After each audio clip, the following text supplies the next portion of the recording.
what's up everyone? GameDad here, and we are back with part 3 of my current Xbox One collection series. We have looked at about half of my Xbox One collection so far, and hopefully you guys have checked out those previous videos so you can see what I have listed out for you guys so far. Now, come with me as we check out the games that are on the list for today. And first up we have Halo Wars 2, released by Creative Assembly in 2017. And the original Halo Wars, it was pretty fun, but it wasn't that big of a critical success, I would say. Halo Wars 2 did fix a lot of the things that weren't that great in the original one, but overall, I mean, if you like RTS games, you should like this one. Killer Instinct, released by Double Helix Games in 2014. So this one is a free-to-play game. I also did get the actual disc for it, and I don't know, this game just feels like it tries way too hard to be a relevant fighting game. It was kind of cool back in the day, and I mean, I guess the graphics look good, and fighting is kind of fun, but overall, it just seems like the comical version of Mortal Kombat. Up next is Lego Marvel's Avengers, released by TT Games in 2016. And as with most Lego games, if you played one, you played them all. They just change up the stories. And this kind of follows the Avengers movie plot. They do throw some other little things in there, but overall, I mean, it's just a Lego game. You go around, smash stuff, collect studs, unlock characters, and make your way through the story. And here we have Lego Star Wars The Force Awakens, released by TT Games in 2016. And yep, you guessed it. Another Lego game. Smash stuff, collect things, unlock characters, go through story of assigned game. And that's pretty much what this is. You know, you're going through The Force Awakens and you just collect stuff and complete a story. That's pretty much it. Here we have Mortal Kombat X, released by NetherRealm Studios in 2015, and this game was nuts when it came out. I mean, Mortal Kombat 9 was pretty cool. I didn't really care for it and played a lot. Mortal Kombat X took the brutality to a whole new level when they introduced like X-rays and stuff like that. And the game is just graphic and super fun. Loved this game. Up next is Overcooked, released by Ghost Town Games in 2016. And if you've ever wanted a really fun party multiplayer game, the Overcooked franchise has totally got you covered. It's super fun. It reminds me a lot of like Diner Dash and stuff like that, but with way better graphics, a very loose story, and 4-player action instead of single player. So, super fun game. Up next is Overwatch, released by Blizzard Entertainment in 2016. And pretty much everybody has heard of Overwatch by now, but I mean, it's a shooter just like anything else. It's multiplayer only. There isn't really any story or anything like that.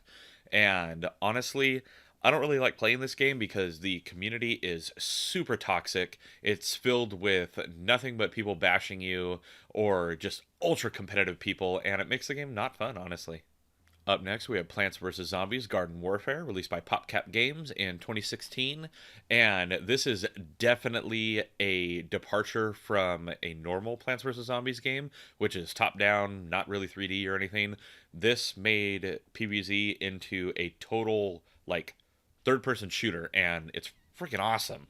The game is super fun. This original one was kind of buggy. 2 was better, but fun game. And here we have Project Spark, released by Team Dakota in 2014. And this is a game that allows you to create games. Think of like Super Mario Maker, but full 3D games and no support at all. So this is very hard to be able to find anything on as far as games to play, worlds to play, things like that, because it completely has no support at all. Up next is Quantum Break, released by Remedy Entertainment in 2016. And this didn't get very good reviews, but honestly, I loved this game. The graphics were amazing in it, and just the concept, the way that you control time and stuff in it, and how this game is super narrative driven. And I mean, it's really fun. If you haven't played it, definitely go pick up this game and give it a try. And here we have the Rare Replay, released by Rare in 2015, and this is a collection disc, and what that means is it's actually got 30 of the best Rare hits on it. So if you're thinking Banjo or Conker or Cameo, Battletoads, Perfect Dark, any of those games, this has them, and it's awesome. Up next is Red Dead Redemption 2, released by Rockstar Games in 2018, and unfortunately, this is another major title that I just didn't get to because there was other games I was playing at the time. But it is on the short list for me to be able to get this game played through and completed. I know it won't be a very quick playthrough, but you know what? I've heard amazing things about this game, so I am super excited. Here we have Resident Evil Revelations 2, released by Capcom in 2015, and I don't really understand the point of the Revelations games in the series. It seems like, I don't know, kind of a cash grab just to play on the Resident Evil name. It's not a mainline game or anything like that. It's just kind of like a side story, and I mean, it looks nice, and it definitely gives you that eerie feeling, but And there you have it, everyone. That is everything in part 3 of my Xbox One collection series. Now, make sure you stay tuned because next week will be the final part 4 of this series of collection videos. If you saw anything that you liked today, or you just want to drop a line and say hi, let me know down in the comments below. And while you're down there, please be sure to also hit those like and subscribe buttons, as well as that little notification bell so you can alert every time I got a new video coming out. As always, I'm GameDad. I thank you guys for watching, and I'll catch you later.